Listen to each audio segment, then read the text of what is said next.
NPS, a lot of the time is a vanity metric. It's like judging a business purely on turnover and not looking at profitability, right? Yeah. What drives loyalty is emotion. So where are we measuring emotion? How are we really getting an indicator? Now, if you think about the written word, and I think CX leaders, contact center leaders on this call should be thinking, I'm sitting on a pot of gold here. We're talking about having 100% satisfaction on all of their calls. And I was like, that's amazing. How have you 100% satisfaction every single call? Yeah, that's what we do. Great. So how do you measure it? But at the end of each call, we send the customer a survey. We ask them the question, how satisfied are you? Oh, who decides which customers get the survey? Oh, yeah, but the agent chooses. Of course. and suddenly, when somebody says something out loud, the most important part of an NPS survey isn't the score. It's the box underneath that says, tell me why you gave us that score. That's where the gold is. When a customer refers another customer, a customer that's referred into your business, on average, spends 25% more on their first order, are 3 times more likely to recommend you, and have twice the lifetime value. Brilliant. Iqbal, welcome to another episode of Breaking the Blueprint with me, Vinay Parmar, and my host, Iqbal Javaid. How are you doing? What's been going on? Oh, it's been a crazy few weeks. It's, I feel like I'm on repeat. I say the same thing every time. It just seems to be getting busier and busier with lots of different things. I think the most interesting thing since we last met is I managed to go to the Cup final. Sorry, James. I know you're a City fan. I cannot believe you've opened the podcast with that. Literally, I was raging at like 100 minutes. But I'll tell you what, I was sat amongst the Palace fans because I went with a Palace fan. Yeah. And Palace have never won a trophy in their whole history. To see how they felt, like the emotion was just like incredible. So I might talk a bit more about that a little bit later on. But yeah, that was a pretty cool experience actually. Yeah, don't do it too much because I'm a hard-suffering Man United. Well, so am I. So we're all suffering this week. I'll take it. Let's hope come Wednesday. Yeah, that will change. Anyway, back to the podcast. So yeah, welcome to this latest episode of Breaking the Blueprint. So listen, we've done some prep before it, but funny thing, I was watching an episode of Friends, and you might be thinking, where the heck is he going with this in this opening? So this episode of Friends, and most people have seen Friends and are fans, and it's this weird thing now where my daughter's now rewatching Friends. 20 years since I first started watching it. I mean, I don't know if anybody else has got kids that now watching Friends. Anyway, this is an episode where Joey and Chandler, who are two key characters, Joey's given Chandler some money because he's now in a job and he feels like he needs to pay him back. But Chandler doesn't want the money, so he's trying to give it him back. But Joey won't accept this money. So the way that Chandler has this little brainwave, he says, what I'll do, he makes up a card game, like on the spot, and starts just giving Joey random cards. And whatever cards Joey puts down, he's like, oh, you've won. And he starts giving him money. So Joey thinks he's on this hot streak, right? Because he's just making the rules up as he goes along. And the kind of link, or the tenuous link to CX, is that sometimes I think that's what happens in boardrooms and in leadership teams when we talk about CX metrics. I'm not saying that people make them up or we make things up, but it feels like sometimes people are playing by different rule books and the rules are different depending on where you're sitting around the table. You know, you've got this obsession over NPS, and be careful because the NPS police will jump on this podcast and go, NPS and CSAT and customer effort score and looking at clicks and conversions and all these metrics that we look at, right? And the thing that happens sometimes is that people use those metrics to tell the story that they want to tell from their position. Whether customers are leaving you or not leaving you, people get obsessed with the NPS and go, NPS is great, but meanwhile you've got a leaky bucket and customers are going out, right? And a friend of mine, Andrew Crozier, shout out to Andrew, who's a great CX leader, doing some amazing stuff. Andrew shared this podcast, this post on LinkedIn, and in there was a line that said, "It's a compass, not a destination." And I thought that was like, he nailed it with that line. And he used the analogy of sport, he used the analogy of football that we were talking about. You've got all these metrics that are crept in about chances created, passes completed, forward passes completed. But the only metric that really matters is, have you scored more goals than the opposition? Because that's how you win. And in business, it's simple. It's like, are you profitable or are you not? Are you making money or are you not? And how does everything you do lead to that? So I'm not saying that these metrics aren't important, but they're a compass, not the destination. They're a guide to getting us to understanding what's going on in our organization. But boards become obsessed with them. KPI packs become obsessed with what's the NPS, what's the CSAT, and all that kind of stuff. So really, that's what we're going to debate today. We're going to talk about CX metrics. We're not here to say what's wrong, what's right.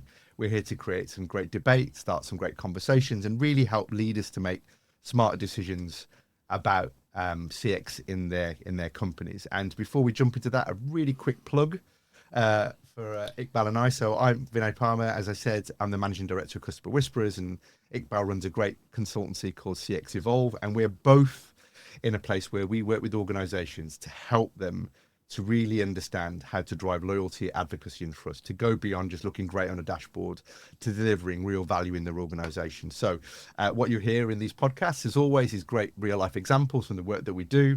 There's no sales pitch, just great conversations. And with that, Iqbal, would you like to introduce our guest for today? Yeah, I'm delighted to have James Adamczuk join us on this podcast. And I guess the best way to describe your role, obviously you've done a load of stuff, right? You worked with big organizations like HSBC from a CX perspective, and you and I have worked together at Zoom for a number of years, and I think it's safe to say that, you know, for me, you are the CEO of Zoom, and when I say CEO, is it's really for me, it stands for Chief Evangelist Officer. Well, actually, you are leading. You are playing the evangelist role at Zoom. So welcome. Thank you for taking the time out to see us. What a great title. What a great title. Yeah. Thank you, gents. This is great. And great to have a great conversation and spend some time with you both today. Yeah, brilliant. Just reminded me. I used to work with a guy in a previous role, and his title was Group Operations Director. So he literally was God. God, yeah. I like that. That's pretty cool. So anyway, James, welcome to Breaking the Blueprint. Really great to have you with us. Let's start with a little intro. Tell us a bit about yourself. You know, what do you do, and how did you end up as Chief Evangelist Officer at okay, well, let's start with how did I end up being Chief Evangelist Officer? Well, my job title is actually CX Evangelist for Europe, which is really cool. And I've always been on the kind of customer side from a kind of contact center and digital transformation perspective, which has been really good. So kind of the past 10, 15 years, mostly within financial services, leading kind of large-scale digital transformation, like I'd like a new contact center, please. Okay, what does that actually mean? I mean, well, we know what we're talking about here. So, and one day I was on my way back after a fairly long, hard commute, as you do when you work at Canary Wharf, on the way back on the train, and I saw this role pop up on LinkedIn, and in true James style, it just kind of took my my interest, right? Because Zoom wanted to hire somebody to help launch their customer experience suite here in Europe, and because I've been the guy that's been on the other side of the fence, you know, signing the purchase order, like running the plan and the delivery, why not find out what Zoom are trying to achieve, what the industry is trying to achieve, and get a different perspective on it? So that was August 2022, and it's, goodness me, been an absolutely brilliant, interesting ride over those past near 3 years. Fantastic. What a great story. So keeping on theme, and let's just pick up on that, having worked on both sides piece, right? So obviously you've been inside businesses advising them, working with that, and now you're advising them. So from your perspective, what do you think is the biggest trap that organizations fall into when they approach CX metrics? What a brilliant question. I'm kind of resonating back to the kind of compass and direction of travel here, because like with any transformation or with any kind of piece of work, there has to be a strategy about what you're actually trying to achieve. So if we look at, for example, what C-level are trying to achieve, there's going to be some strategy around there. Either it's going to be an increased sales, it's going to be some kind of reduction in cost to serve. It might be even being the number one North Star within the segment that I work in. Okay, so we start with a strategy, and then clearly there has to be a plan to go and achieve that.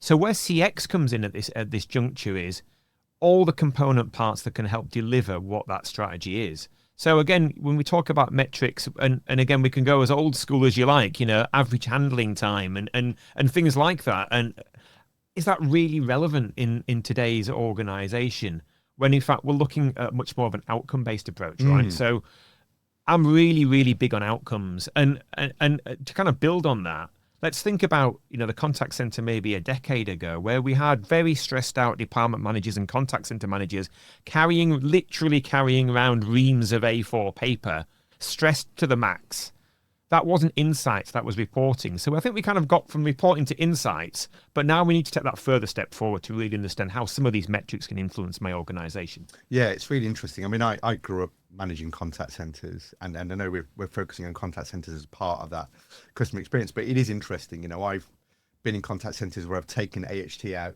as an immediate measure, like just for planning purposes, it's in, or budgeting, so you get a head count. But actually, in terms of performance measurement, it's a really archaic measure. And I remember introducing things like first contact resolution, customer effort score, post-contact NPS or satisfaction.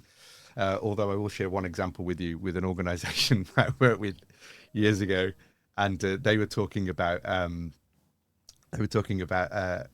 100% satisfaction on all of their calls, and I was like, "That's amazing! How have you 100% satisfaction every single call?" Yeah, that's what we do. Great. So how do you measure it? Oh, at the end of each call, we send the customer survey. We ask them the question, how satisfied are you? Oh, who decides which customers get the survey? Oh, yeah, but the agent chooses. Of course. and suddenly, when somebody says something out loud, and suddenly the penny drops, they're like, oh, together. That's just funny. But yeah, I think that, those kind of archaic measures. Yeah, I mean, yeah, I think you're absolutely right. I think we've got the insights now because the technology is there, right? And we're seeing now, like, I'm working closely with organizations who are trying to extract all sorts of data. And just going back to the outcomes, it's always let's start from what it is that you're trying to achieve from this data. Yeah. Because then we can come up with a plan of making change, because right now you still, whilst you're not seeing, tons of paperwork, you still end up with a ton of reports being emailed to supervisors and managers. Okay, so what comes next? What are you doing with this? And I think you're absolutely right. There are so many metrics that have become kind of archaic in the sense that they're just not fit for purpose anymore. But it's just what you do with it. I think some of it could be relevant, like even average handle time. Like I get it's an old one, but actually, if your agents are spending much longer with their customers, you've got to get to the bottom of why that's happening. Yeah. Are they not trained properly? Have they not got the knowledge that they need? Maybe we can use a bit of AI to give them some real-time support to bring that average handle time down, right? Yeah, ultimately. but you break the AHT down into talk time and wrap time, right? Yeah. If somebody's got really long wrap time, that's a different problem. And then in the talk time, how many times are they putting customers on hold? That might give you an indication that something's going on with that. But even broader than that, I think you both touched on it. I think what's been is that we've confused performance indicators with reporting, and haven't made that real distinction often. And it's funny because the example I shared with you in the prep was just on a broader CX note. Was I was talking to a guy who was leading CX in a pest control company, and he was talking about NPS and how they measure it. And he said, it doesn't really work for us. And I said, well, why do you measure it then? He said, well, everyone tells us we have to measure NPS. So we ask our customers, would you recommend us? But of course, we don't really get a high response rate, or customers tend not to. And I'm like, well, why is that? He said, well, think about it. If we're a pest control company, you don't really want to recommend to anyone that you've just used, particularly if you're a restaurant owner or a hotel or any kind of those establishments, right? You don't want to say, yes, we'll recommend you. So we got through talking, and I said, well, what's the thing that really comes through for when you've done a great job, right? And he said, actually, customers that rave about us talk about us trusting us to do a great job, trusting us to be discreet, trusting us to get in and do the job and nobody know that we're there. I went, great. Well, why don't you measure that then? Why don't you measure how much your customers trust you? So that's more like CSAT, isn't it? Like you can come up with a list of questions that are appropriate to your business that actually gives you the kind of results that will help you change the direction of your business if it's necessary. So definitely, I think CSAT. I mean, that's just one example of that. But I think just going back to NPS for a second, because I feel like that's the one that most organizations really tend to benchmark themselves against, right? And I recently came across an organization that were doing that were getting mixed results. And one of the things that we kind of realized is they were asking the customers after the first engagement they had with them on, would you recommend us? Well, the customer's not had time to consume the service, to really kind of get to know you as a brand.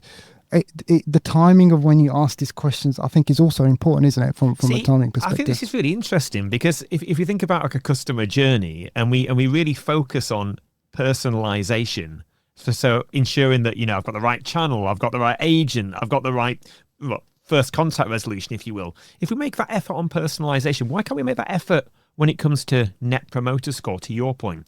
So in comes the customer journey, net new customer. That shouldn't be some generic NPS question. That's different, right? Yeah. Whereas, and then it's all these tens of millions of dollars that we're spending on things like customer data platform and my amazing CRM or whatever. Customer lifetime value. And I have a different conversation with a customer who's got a different metric there. I think that's quite interesting because it's not to get to a real NPS rather than some just for the sake of doing it NPS.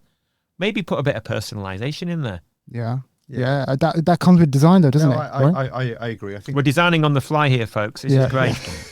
Doing a workshop on the podcast, but I think there's lots and lots of merit in that. But just to go back to your point, I think there is that. Classically, NPS was supposed to be a brand question, which is, would you recommend us? And it was supposed to be a temperature check. And then you got confused with relationship NPS versus transactional NPS, and NPS, which is after a certain point in the journey. But you've also got companies then saying, well, we'll ask it after the purchase, get a really high score there, and then they quote that as their overall NPS. So when you're benchmarking, you're not really comparing apples with apples. So the danger in NPS benchmarking can be like, you've got to be really clear about what you're benchmarking against and how confident are you that the NPS measure that you're benchmarking against is at the same point in the journey or for the same segment to get a like for like. And it's tough, isn't it? Hard. Because the benchmarking that I see is we're comparing against the previous year. Like that's what tends to happen. Everybody just wants to see like that number's got to go up year on year. And so what are you at what point are you benchmarking? What types of customers are you benchmarking? Are these like existing customers, new customers? Like, so when you actually get into the detail of it, that's when you realize that it's flawed. You do, and picking up on James's point, that personalization piece, because that's the other thing that's frustrating is that we go through all this effort of measuring who are our promoters, detractors, and then we treat them all the same anyway. Like, who's really got a program where they take their promoters and treat them any different to anybody else? They might send them an email and say, thank you for completing the survey, but they don't recognize them as, thank you for being an advocate and a fan. We'd really appreciate your feedback. Or, actually then tapping into that base and using them as people that can be part of their product development suite, for example. Hey, we want to invite you in to be part of, as you're a fan, come and talk to us about your experience, help us to, refine our products or our website or our app or whatever the thing might be, versus what are we doing with detractors? And then within that, the subsections, the new customers versus existing customers, returning customers versus customers that are brand new to your brand, overseas, all of those nuances, bringing those in and being able to extract it. And I think that deeper level of segmenting within those buckets, is missing. I don't often see that level of deep dive. And what's interesting here is that it can all relate to what your strategy is. Back to the point about strategy. So I want to be the best brand. I want to have the most, advocates for my brand, or I want to increase sales, or I want to reduce churn, whatever it looks like. There's an NPS for that, right? Yeah. So who are you asking? Why are you asking? And is it relevant to your point? Yeah. Because imagine you were doing that. You had a returning customer NPS.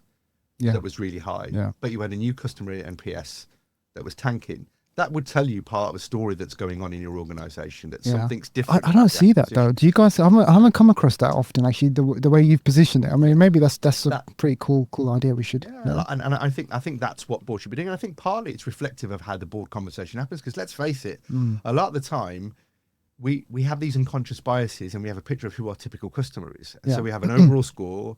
And then even in the language, customer experience, it's customers experience. We have subsets of customers. We have different demographic segmentations, accessibility, different needs, different wants and expectations. And yet that's not reflected in the way we look at it. And look, that takes work, that takes investment, but that's where the real value is, not in an overall score that gives you a generic, here's a general score of NPS, here's what we think about general customers, because you're missing the nuances and when the opportunity is.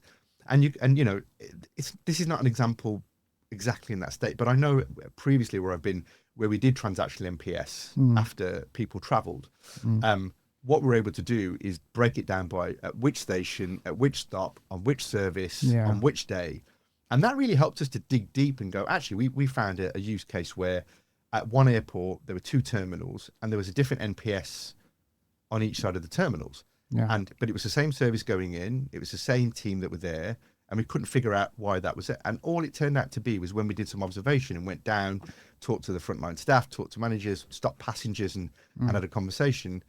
The rotoring of frontline staff was different on that terminal than it was on that terminal, and just a small adjustment suddenly shifted the outcome, and the NPS went up on both, and it was more equalized. Yeah, sometimes difficult to pinpoint. Like there's a great example of an electronics brand that Zoom you and I were working on at Zoom, where actually they kind of fed the metrics back into their product engineering regularly, and they genuinely used that data to help improve the product and the services that they offered.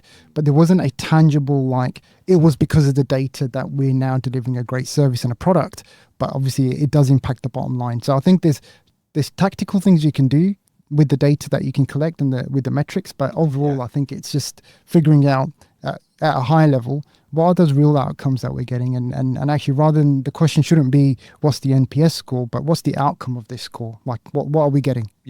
I think exactly that. It should be informing the quality of questions that they accept. If you've got a CEO sitting there, if they're just accepting that overall NPS, well, they should be driving their teams to go say, well, tell me, what does that actually mean? Let's break down our subset. How does that relate to what our marketing team are doing or operations team doing? How does this inform them and help them, or tell the story around it? And I think also it's, going back to it, this is just a compass. It's not the destination. So it's not supposed to be perfect data by which you can suddenly go, we're going to make a bunch of decisions. It's supposed to be enough data for you to go and ask more compelling questions of your team. To help you to understand what's really going on. So do you know what really confuses me? Not confusing me, but like, there's a lot of people have got a lot to say about this, and I don't understand why the controversy around those that are so pro, like NPS, and so against it. Like, what's the big deal? Like, it's what you do with the data at the end of the day, right? I mean, like, I do wonder why there's so many people that are so kind of stuck in their ways, that they're just not open to looking at different ways of work. Because for me, there's no right or wrong answer, surely, is there? It's going back to how do we go and achieve what the business is trying to do. Yeah, I think that's a really good point. And kind of hearing this conversation, what's kind of top of mind for me here is that are metrics like NPS something that needs to be evolved? I'm taking the name of your firm here, Iqbal, but something that shouldn't just be, okay, I've baselined it now, and I'm going to run this static, inverted commas, moment of truth NPS net metric for 2 years and leave it. Should we be looking at the compass, saying that, okay, it's doing northeast now, when in fact I actually want it to track at due north? So to do this, I need to make these changes. The point you made around the travel firm that you looked at, is it another thing just to take metrics like NPS at face value and think it's okay, set and forget, when it actually isn't set and forget? You've got to take that data and get to that next level of analytics. Yeah, no, exactly. I'd love to have a go at that. That's what I miss from the customer side of it. Yeah. But it's dedicated effort and time, isn't it? 100%. What do? Do you bring an external consultant in to help you do this, or there's companies out there that kind of just look after this side of things? Yeah, and classically, sometimes you do. Classically, you bring in a consultant who can come in and say things to your board that you can't say. You can't say, yeah, right? That's true. Yeah. Or to challenge the thinking in a way, to position different thoughts. That's what you do, isn't it? Pretty much. That's your role. So sometimes it's supporting that internal conversation in being serious for a second. So it's supporting that internal conversation. So yes, you can do that. But I think it's also about CX leaders being brave and challenging that story at that board level and asking those compelling questions and prodding and poking, and stop presenting that this is just a number that we're chasing, and start going, I'm going to give you some real interesting data. Like if you said to the commercial director, we've got some data here that's showing that our recent price change is driving customers away. Yeah. We've got some data here that's showing that we've got high basket abandonment. We've got customers complaining that they feel like, they're not getting value for money. You present that to a commercial director, they're suddenly going to be interested in your conversation. Versus if you just said, here's the NPS score, guys. It's gone up this month. Everyone will clap and high five you, and then you walk out the room and they'll go, well, they've gone now. Let's have a big boy conversation. Sorry to be generalistic about it, but that's often what happens, right? Yeah. So you've got to make the conversation interesting, and also you've got to invite people in. See it.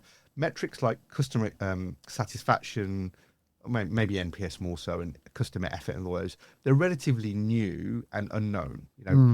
Most people are looking at classic measures like sales conversion, they're looking at customer lifetime value, lifetime. They're looking at profitability, looking at more traditional metrics in an organization, operational metrics.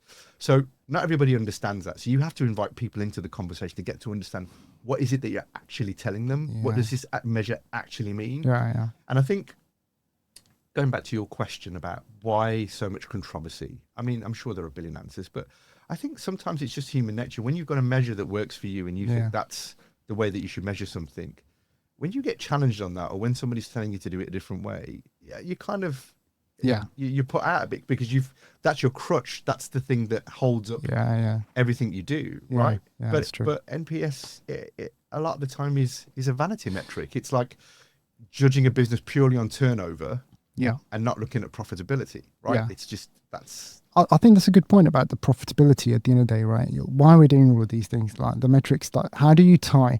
I think this is the gold in all of this, is if you can tie a set of metrics to actual revenue and profit, I think that's where you're kind of winning, aren't you? If you're seeing an upward trend because actually there's a change that you've made, and being able to track that. And if you're seeing a decline in revenue, again, does the metric represent that? Is a fair representation of that?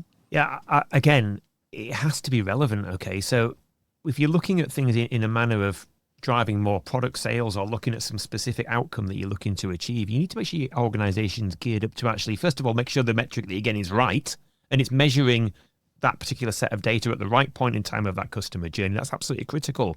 But then how and when do I need to make changes? How do I need to take those insights and do something with that data? And it goes back to how this kind of feeds into, from an industry perspective, how CX is evolving anyway. And the empowerment of being able to, the question I'd be asking at the C-level is my empowerment to be able to do something with that data. And that might be a new project. It might be a new sales launch. It might be some feedback to product management. I don't know. Yeah. But that's where the empowerment is, not just kind of presenting a vanity metric or a set of information that might tell you what you do or you don't want to hear. Yeah. It's what do I do with that that's important. Yeah. And I think there's always a lot of politics at play as well. And when you get more deeper into a lot of these organizations, like, everybody's protecting their own job or their own roles. And time. Time, it is. Time, and that's a bend back to what's the culture in the organization, what's the strategy? Because CX is an ecosystem, right? It's not a single point on a journey. It affects everything that we do. So actually, it's in everybody's interest to understand what's the contribution around the table that drives this outcome, this measure, and the data underneath that measure. Because I would argue, the most important part of an NPS survey isn't the score. It's the box underneath that says, tell me why you gave us that score. That's where the gold is. The verbatim, for That's sure. The verbatim. We're in a world now where technology is allowing us to transcribe calls in real time, pull out real contextualization, really helping us to understand tonality changes and pick up when customers are getting frustrated and assist the agents. That's all come. We've talked about that for a decade, but it's. I think the technology now is really making that more readily available and making it a reality. So if you've got all of those things going on, what you're also then seeing, going back to contact centers, and without going off topic, we'll come back in a second, but, they're going for, I got into a conversation a while ago about, this phrase that has been going around a long time for contact centers need to become value centers. How do we turn it from being a cost center to a profit center? How do we turn it to a value center? And traditionally people have gone, oh, that's through upsell, cross-sell, you generate revenue in there. But actually, is the changing of the guard now? The value is in the insight you can get from the conversations that are being had, because now you've got the tools to be able to mine deep, pull out that deep contextualization, and sell that valuable insight into the rest of the organization to help them to make better decisions around the table. So the value is in those conversations. Up until now, the tech hasn't been that great to be able to, at speed, in real time, really unearth some of those gems that are in there. So I think that's part of it as well. But NPS, it's the verbatim. That's where the magic is. That's really where you've got to. And I think obviously, James, you've seen this. The way that AI in itself has kind of really changed the game, and I think what we're starting to extract some of this real value that we're getting in real time, and actually as insights that people can use to start making some decisions. I think what's interesting for me is, yes, we can get customers' opinion on things, but actually AI is probably a better judge of what's going on across your whole entire, the way you're engaging your customers, not just on voice calls, but every step of the way, right? In terms of socially and all of those things. Yeah, I think it's a massive untapped opportunity. And kind of thinking about metrics like talk-listen ratio and sentiment, I think we need to really look at those, because that's a massive opportunity to do something with that information. And to your point, conversations that are actually happening, regardless of the channel, that's gold. I love that you said it was a jewel. It's absolute beyond jewel, this stuff, because it's better than a verbatim, because a verbatim's probably right at the end of an event or during, at post-call and conversation. But this is real insights. Yeah. How did I show up as an agent? How did I deliver my brand? Yeah. And that brand could be my doctor's surgery. It could be my travel in company. It could be my financial institution, my regulated business. Yeah. How am I delivering my brand? Yeah. And that's massive, because if I'm a CMO or chief marketing officer, I'm really interested in that stuff. Yeah.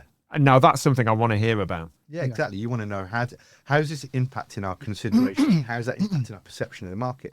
And I think, just as you were talking about those ratio things, I think there's a couple of things that came up for me. Number one is that's great that we get that insight, but then we've got to empower those team leaders and leaders in the organization to be able to use that data and turn it into actionable insight. And I think that the other thing is that if you think about the metrics we're really using, we're using quite transactional hard metrics about a thing that happens. Yeah, point in time. But what drives loyalty and loyalty is emotion. So where are we measuring emotion? How are we really getting an indicator? Now, if you think about the written word, the way that I write something down, the moment you read it, you're the one who's taking the emotion, not me, because you're reading my words and translating them to go, this is what it means. Yeah. So that's the limitation of taking a written piece of text and a human or somebody going, oh, they must have written it that way. Then layer onto that the complexity of first language, second language, where somebody is, what they meant, what they didn't mean, all of that kind of stuff. But if you're listening to a call, you've got the tonality. Yeah. You've got the real what's feeling in there. And then the third part I would say is that the volume of contacts you have into an organization in the contact center is far greater than the sample size you have for an NPS survey. Yeah. So using it alongside NPS, CSAT, customer effort score, basket abandonment, the NPS score, and how was the sale, using it alongside all of those things should help you to triangulate and find those key moments in the journey where you go, we need to drill down deeper here, and here. Yeah. And that should force your organization to sort of concentrate, focus in, and prioritize those areas instead of just scattergun. It's possible now, right? There's no reason why. What you've said there, I think going back to the point around time is a big problem. And I think we've kind of solved for that, because you've got AI kind of taking care of a lot of the grunt work to present the kind of data that you need to be able to pinpoint exactly what's going on. And there was an example recently where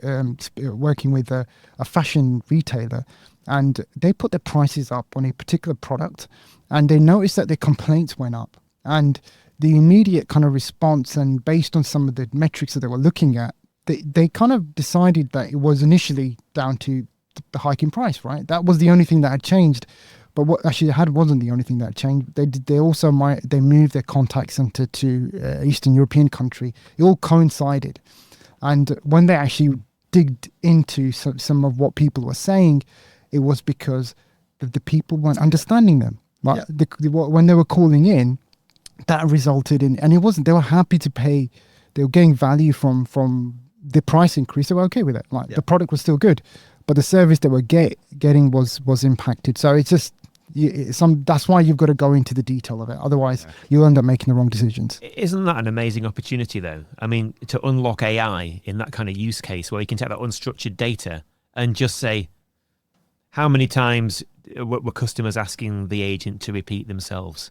A nice prompt. Let's train our people, our organizations to be able to use this technology. And the insights you can get from that's really powerful. Yeah. Really powerful. Yeah. And isn't that exciting for the industry, right? It's massively exciting. And I think, CX leaders, contact center leaders on this call should be suddenly thinking, I'm sitting on a pot of gold here. Yeah. how do I extract the value from what we have going on? How do I take the C-suite on the journey to really go, geez, like we didn't know this was going on? Or like, I've said this to you before, when you're sitting at that board level, you're getting a narrative written in a board pack that's telling you the reality, giving you a version of the reality, right? I'm not saying that people do it on purpose, whatever, but human nature is you're going to tell a story in the most positive way that you possibly can when you present it is. And when you're at that level, you got so far away from the customers that you're not talking to them daily. You don't have that real-time contact. No. So that you have this version that's presented to you on which you're making decisions and deciding investments. So to get closer to the customer, you've got a number of options. You either go and sit in contact centers, listen to calls, which I would advocate for. Yeah, for sure. You go onto the front line and you speak to customers. And the third thing is you get deeper insight out of extracting what's happening in conversations. I want to know what's being said about this thing. Tell me what's going on. What nuances are you finding? The marketing director saying that the last campaign went really well. All the metrics are saying that, but you're telling me that you're getting lots of complaints because people can't use the coupon code or the QR code that was with it, or people are complaining that they've been unable to fulfill, get their order fulfilled. Like you should be able to do that, not to stitch people up, but to help elevate the conversation. Improve, that's what we're kind of aiming for, right? CX is all about improvement. Like we've got to figure out how we kind of do that. And you mentioned sentiment there. I just got an example recently. Somebody asked me about they want to work out what the average sentiment is at the end of every day across the board. So there's a sentiment of how calls have ended. Like they want to know when a call's ended, the sentiment positive, negative, or neutral.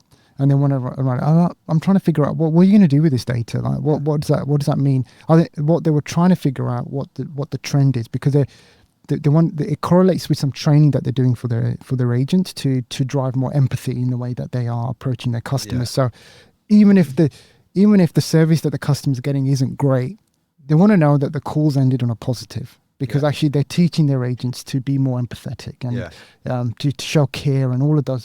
Going back to the whole point around emotion, are our customers ending conversations with us on a positive note? I mean, I guess there's some value in that.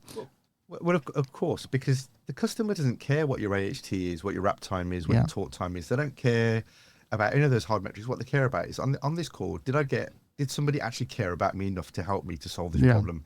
And have I come off that call feeling better or worse than when I first got on? Because that feeling is going to drive whether I am likely to do business with you again or not, and what conversation I'm having with my friends. But what that company is measuring is interesting. As long as they've got a metric up front that says what was the sentiment at the start of the call, and what was the sentiment at the end of the call, and if they can measure some kind of shit, because if they're getting a trend that says actually we're getting a lot of calls in the beginning that are starting to almost come across as being customers frustrated, angry, whatever. But actually, by the end of the call, we're getting a lot of customers saying, thank you, you really helped me. Those are the things that are coming out. That's a positive indicator. Yeah, it is, But also, why are they unhappy to begin with? So that's probably the right question, isn't it? Exactly. But then you can show that your agents are doing something quite remarkable to them around, which then back to the CMO is a conversation to have. Look, we're a brand protection. We're part of your branding team. Yeah, that's a good point. Brand protection. I like that. We're here to reinforce who we are, what we stand for.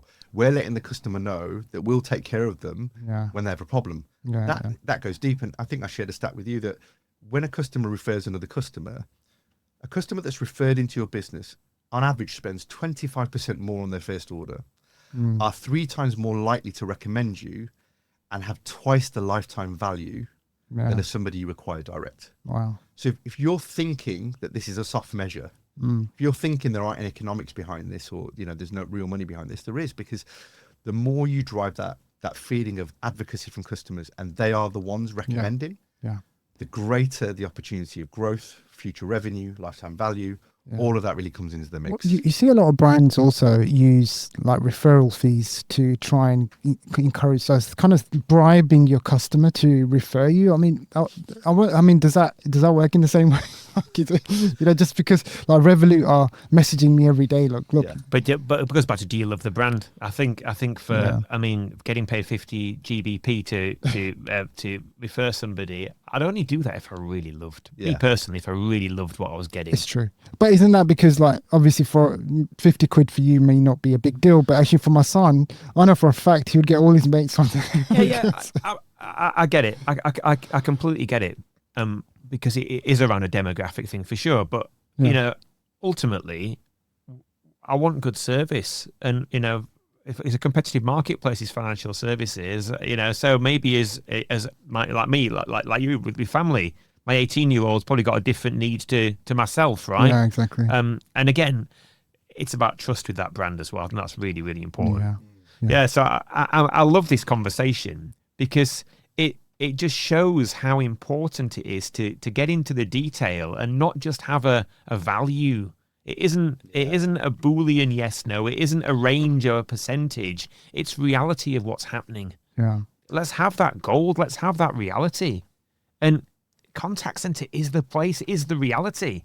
And I think what we need to do as an industry again is to really think about what we're sat on here, our people, our data, all those insights. That's massive. And if we can use tools like AI, to your point, Iqbal, to unlock that, free up some time, get the chance to be able to dig into this stuff.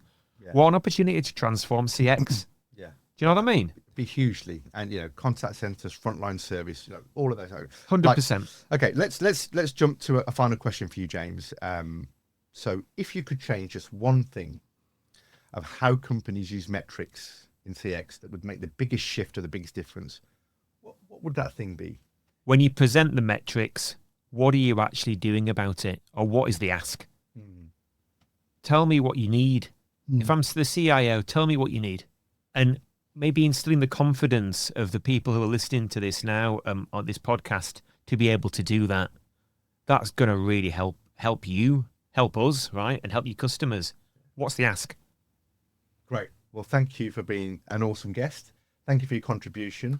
Really enjoyed it. Really Thank you. Enjoyed that conversation. James, if people want to find you, track you down, what's the best way that they can get in touch? Is it LinkedIn? Is it?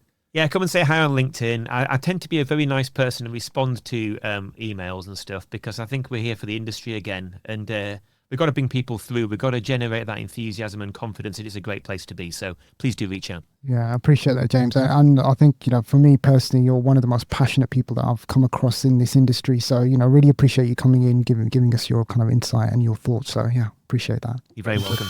Thank you so much for watching that episode of the Breaking the Blueprint podcast. I hope you really enjoyed the conversation and we had a lot of fun recording it. Now, you might be wondering why Vinay's all of a sudden in a different location. Well, we had a bit of a tech fail yesterday when we were recording the summary portion of this podcast. One of us who's not in the video today forgot to press the record button. So here I am in my home studio just to summarize some quick points for you. So look, I hope you enjoy the conversation. As I've said, CX Metrics is a really interesting conversation always. Divides opinion. You have staunch supporters in one camp. You can have violent disagreement in another camp. But it always sparks a great debate and conversation. And that's what this podcast is all about. Not being right, not being wrong, but just driving a positive conversation and getting people to really take an interest in the things that drive customer loyalty, advocacy, and trust. So if you're a leader in the C-suite in your organization who's not traditionally in the CX space, I hope what you've heard today has given you some food for thought. I hope it's going to help you to ask more empowering and challenging questions of your team and really kind of dig deeper under the surface to find out what really is driving loyalty in your organization. And if you are somebody who is responsible for driving customer experience improvement, I hope it's helped you with some ideas on how to frame the conversation and tell more powerful stories to get buy-in into your projects and drive the change that you really want in your organization, the kind of change that will deliver experiences that we all want, the kind that bring customers coming back time and time again and have them tell all of their friends. Next time on the Breaking the Blueprint podcast, we have a fantastic episode with an expert in the field of membership organizations. That's going to be a great one. There's some nice conversation and debate that we'll be having in there. So if you've liked what you've heard today, hit the subscribe button below or wherever it is that you're watching this video. Be sure to follow the Breaking the Blueprint podcast page on LinkedIn and on other social media channels, including Instagram and TikTok. And you can also follow me and Iqbal on LinkedIn. Connect with us. We'd love to hear from you. If you have any ideas about topics or conversations you'd like us to have, drop us a message. We're only too happy to delve into those. And until the next time, keep moving forward and drive that customer loyalty.